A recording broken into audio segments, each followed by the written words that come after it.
Ma'am, I need you to leave this plane immediately. Rachel's voice sliced through the air, sharp and unwavering. The hum of quiet conversations died instantly as heads turned toward the commotion. Amara sat motionless, her back straight, eyes locked onto Rachel's stern face. The weight of authority dripped from the flight attendant's posture. Arms crossed, chin slightly raised, like a judge delivering a sentence. A few passengers shifted uncomfortably. Some watched with mild curiosity, others scrolled through their phones, uninterested. A man in a suit inched forward, smirking as if he had seen the scene play out before. Amara exhaled slowly, measuring her words. I believe there's been a mistake. Rachel's lips curled into a tight smile. There's no mistake. You need to leave. Silence thickened. The verdict had been declared. Amara reached into her purse, retrieving her boarding pass with a calm, deliberate motion. She held it up for Rachel to see. I'm exactly where I'm supposed to be. Rachel's eyes flicked over the ticket, but her expression remained unchanged. I don't care what that says, she replied coolly. I know you don't belong here. A murmur rippled through the cabin. A few passengers exchanged uneasy glances, sensing the shift in tone. Amara met Rachel's gaze, her voice measured. Then check the system. My name is there. Rachel didn't budge. Her stance remained firm, her tone unwavering. I don't need to check. I know when someone doesn't belong. The tension thickened, pressing down on the cabin like a storm cloud. The air felt tight, suffocating. Someone coughed.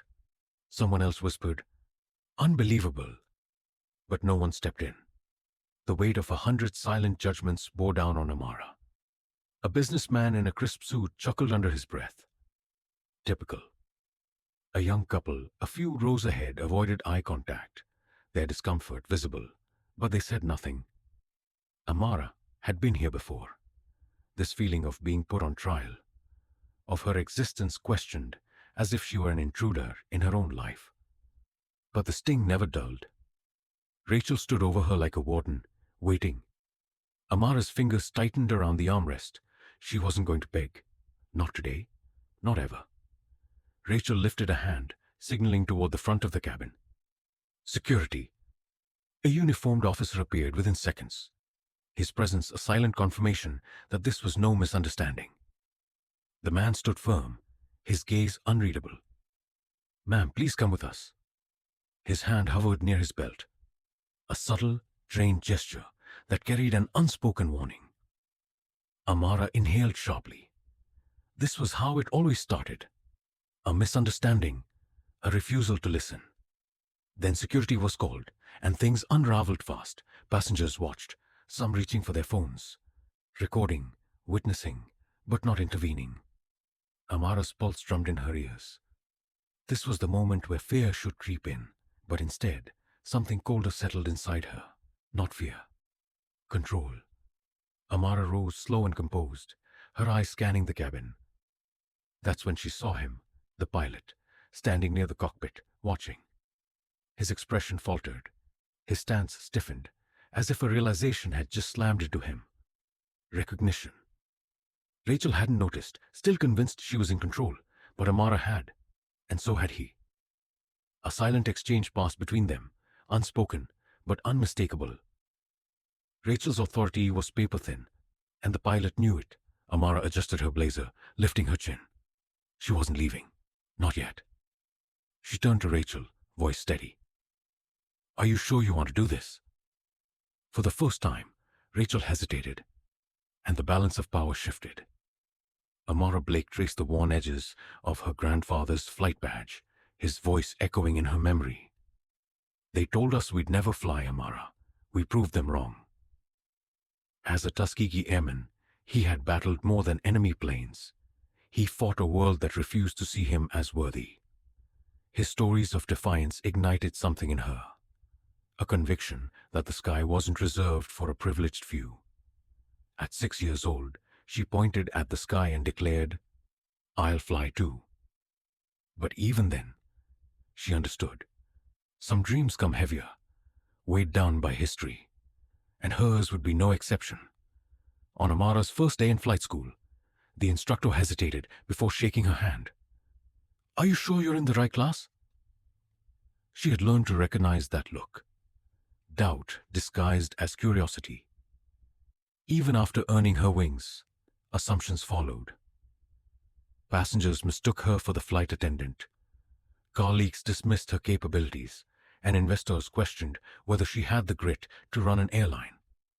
She answered with the results. Phoenix Airways wasn't just an airline. It was a statement. A black woman at the helm, defying an industry that had never made room for her. Every flight, every milestone, was a battle won. But battles never ended. They only evolved. Tonight, she wasn't Amara Blake, the CEO. No press, no board meetings, just a passenger in seat 2A, quietly observing. She called it a silent audit. Flying incognito to ensure Phoenix Airways upheld the standards she built. The irony wasn't lost on her. She had spent a lifetime proving she belonged in this industry. Now she was testing whether her own employees believed the same.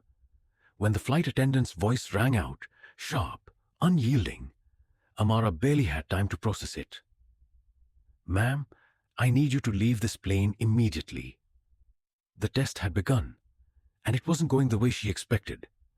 Rachel's stare was unwavering, the kind of certainty that left no room for logic. "You don't belong here," she said, as if it were fact. Amara's grip tightened around her boarding pass. It didn't matter that she built this airline from the ground up, that this plane flew because of her vision. She was still just another black woman being told she was in the wrong place. But this time, she wasn't walking away. She was about to remind them exactly who she was. Amara watched Rachel move through the cabin, her demeanor shifting with each interaction. "Welcome aboard, sir." Rachel beamed at the man in 3B, offering him a pre-flight drink. "Would you like a blanket, ma'am?"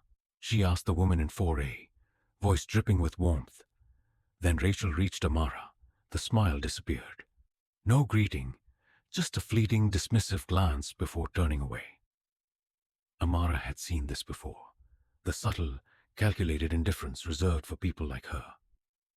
Not outright hostility, just enough coldness to remind her she wasn't truly welcome. She exhaled slowly, bracing herself. She knew how this went. 15 minutes passed. Amara pressed the call button. Rachel approached, arms folded. "Yes?" "May I have some water, please?" Amara asked evenly. Rachel rolled her eyes. "First class is for paying customers." The words hit like a slap, a subtle cutting accusation. "I am a paying customer." Amara kept her voice level. Rachel let out a sharp breath, muttering, "Of course you are." Then, with sluggish movements, she poured a half-filled glass and set it down without a word. Amara stared at the glass. She could feel the tension in her chest, the old familiar frustration, but she wouldn't give Rachel the reaction she wanted. Not yet. A voice to her left, low, mocking. "Surprised they let you up here?" Amara turned her head slightly. The man in 2B smirked, sipping his whiskey. She had been here before. The quiet jabs, the veiled insults. The assumption that her presence in luxury spaces had to be explained, justified. She clenched her jaw, inhaled through her nose. "Don't engage. Don't give them an excuse." She locked her gaze on the seat in front of her, gripping the armrest. She wasn't here to make anyone comfortable. She was here because she belonged, whether they liked it or not. Rachel returned, standing stiffly beside Amara's seat. "We need to verify your ticket," she announced, voice loud enough for the surrounding passengers to hear. Amara blinked, refusing to react too quickly. "Excuse me?" Rachel crossed her arms. "We've had issues before. Just a routine check." A murmur spread through the cabin. Amara felt every pair of eyes land on her, the weight of their judgment pressing down. Her fingers tightened around the edge of her tray table. Slowly, deliberately, she reached into her bag, pulled out her boarding pass, and held it up. Rachel barely glanced at it before scoffing. "You'll have to wait while we confirm." Amara exhaled, her patience thinning. But before she could speak, her gaze flickered towards the cockpit. The pilot stood at the door, watching. For the first time that night, Amara saw something unfamiliar. Unease. Did he know something Rachel didn't? She adjusted her posture, eyes narrowing. This wasn't over, not by a long shot. Rachel's voice cut through the cabin, sharp and unwavering. "I don't know what kind of scam you're running," she sneered, folding her arms. "But first class is for real ticket holders." A murmur spread through the passengers. A few exchanged knowing glances, as if Rachel had simply confirmed their suspicions. Amara remained still. She had dealt with this before. Subtle bias disguised as policy. Hostility wrapped in a fake smile, but Rachel wasn't hiding it. She wanted everyone to see. Rachel took a step closer, her voice dripping with condescension. "Some people just don't know their place." Amara inhaled deeply, steadying herself. The power imbalance was suffocating. Rachel controlled the narrative, and Amara knew exactly how this looked. A black woman, accused in public. The world had already decided who the villain was. She clenched her jaw. Not this time. The cabin had become a courtroom. And Amara? She was already guilty. A businessman in the second row shook his head in quiet agreement. A woman tapped furiously at her phone, probably crafting a tweet about the scene unfolding. Across the aisle, a black couple sat frozen, their fingers twitching against their armrests. They understood. They had lived this. A woman in the next row leaned closer, voice barely above a whisper. "Maybe you should just go. Not out of cruelty, out of survival." Amara turned her head slowly, her expression unreadable. She had spent her life proving she belonged, proving she deserved a seat at every table, in every boardroom, in every cockpit. And now, in a space she owned, she was being told to step aside. The weight of it settled in her chest. Her fingers tightened around her boarding pass. She would not just go. Heavy boots approached. A pair of uniformed officers appeared beside her, their presence like a hammer to her resolve. "Ma'am," one said flatly, "we need you to come with us." Rachel smirked. Amar sat still. "On what grounds?" The officer barely looked at her. "The flight crew has concerns about your ticket." Concerns, a word that meant everything and nothing at once. Amara exhaled through her nose. This was a battle she had fought too many times. And yet, it burned just the same. She didn't resist as they gripped her arm. Not because she wasn't furious, but because she knew better. With steady hands, she gathered her things, standing, with quiet dignity. Don't give them what they want. But inside? Inside, humiliation and fury crashed like waves against stone. Her entire life had been about breaking barriers. And still, she was being dragged from her own plane. And then, a shift, a flicker of something in the pilot's eyes. Recognition. The pilot took a step forward, brows knitting together. "Wait," he murmured. Rachel's smirk faltered. "Sir, He ignored her. His gaze locked onto Amara, a slow wave of realization washing over him. He had seen her name before, not just on the passenger list, but in company emails, industry news, board meetings. He had worked for her. Rachel opened her mouth, but the pilot silenced her with a look. Then he turned to the officer's voice firm. "There's been a mistake." Rachel's expression tightened. "Captain, she owns this airline." The silence was deafening. Rachel's face was drained of color. Her lips parted, but no words came. Passengers shifted uncomfortably in their seats. The businessman who had nodded along earlier now avoided Amara's gaze. Amara remained still, her heartbeat steady, her expression unreadable. She watched Rachel, and for the first time that night, Rachel looked afraid. Amara adjusted her blazer, smoothing the fabric with deliberate precision. Her voice was steady, unshaken. Rachel, do you know who I am? Rachel flinched, caught off guard. The same smug expression that had dominated her face moments ago flickered with uncertainty. She swallowed. I don't see how that matters. Amara took a step forward, her presence commanding. It matters because you assumed I didn't belong here. You decided my seat was a mistake. The passengers, once indifferent, now leaned in. Whispers rippled through the cabin. Rachel let out a nervous laugh. I was just... Amara's gaze didn't waver. You were just making sure I knew my place? Silence. Rachel's eyes darted around, searching for support, but the same people who nodded along earlier were suddenly avoiding eye contact. The first crack appeared. The confidence she had wielded so easily was beginning to crumble. Amara exhaled slowly, then reached into her pocket. She retrieved her phone, her movements calm, assured. With one tap, she placed a call. Yes, this is Amara Lawson, she said, her voice clear. I need to speak with the director of HR. Immediately. The weight of her words sent a hush over the cabin. Passengers exchanged uneasy glances. Rachel's face was drained of color. Wait, she stammered, her voice losing its edge. I didn't mean... Amara lifted a hand, silencing her without effort. You didn't mean to call me a liar. You didn't mean to make a spectacle out of me. Rachel's lips parted, but no excuse came. The reality of the situation had shifted. Amara continued her conversation, her tone unwavering. Yes, I'll hold, but let's be clear. Phoenix Airways does not tolerate racial discrimination from its employees. Rachel's breath hitched. She was drowning in the very humiliation she had tried to inflict, and the entire plane was watching. The pilot cleared his throat, drawing everyone's attention.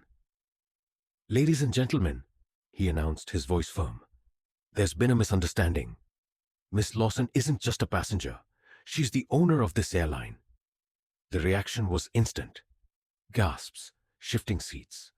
A stunned silence that carried the weight of realization. Rachel stumbled back, gripping the headrest beside her. That can't be... The pilot turned toward her, his expression unreadable. Ms. Lawson signs our paychecks, Rachel. Rachel's hands trembled. The passengers, who had once been entertained by her accusations, now whispered about something else. Her downfall. A businessman, who had earlier nodded in agreement with Rachel, rubbed his temples, embarrassed. A woman who had recorded the incident discreetly lowered her phone. The truth had settled, and the judgment, once aimed at Amara, had found a new target. Rachel's lips parted, but her voice failed her. I didn't... She searched for words, for an escape, but none came. Amara didn't respond. She didn't need to. The silence was louder than anything Rachel could say. The air had shifted. The power she once held had slipped through her fingers, leaving her exposed. Amara exhaled, pocketing her phone. I think we're done here. Rachel blinked rapidly, as if waking from a nightmare, but there was no waking from this. Because now, everyone saw her for exactly who she was. Amara met Rachel's frantic gaze with unshaken resolve. You're officially terminated, she said, her voice even, almost emotionless. Rachel flinched, her breath hitching. You can't do this. Amara tilted her head slightly. Actually, I can. She tapped her phone screen. Your termination has already been processed. HR will follow up.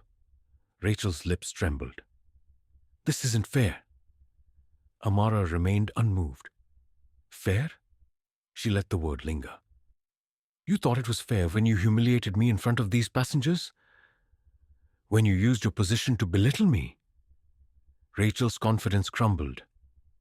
The same smugness that fueled her earlier was now nowhere to be found. The cabin remained eerily silent. every passenger fixated on the moment. Amara didn't yell. She didn't insult. She simply stated the truth. And that, more than anything, was what shattered Rachel completely. Rachel's knees nearly gave out. "Please," she gasped, her voice cracking. I I didn't mean it like that." Amara raised a brow. "Didn't mean it?" Her tone was cool, controlled. "You meant every word when you called me a liar. You meant every glare, every smirk." Rachel's hands trembled. "I wasn't thinking." Amara cut her off, unwavering. "Number, you were thinking you'd get away with it." She folded her arms. "You weren't sorry when you singled me out. You're just sorry there are consequences." Rachel opened her mouth, but no words came. The truth was undeniable. Tears welled in her eyes, but Amara remained unmoved. She had seen this pattern before. Regret, not for the harm done, but for the exposure. And she wasn't going to be manipulated by it. The weight of accountability settled over Rachel, suffocating. There was no way out. A slow clap broke the silence. Then another, and another. Within seconds, the entire cabin erupted in applause. Some passengers nodded in silent approval.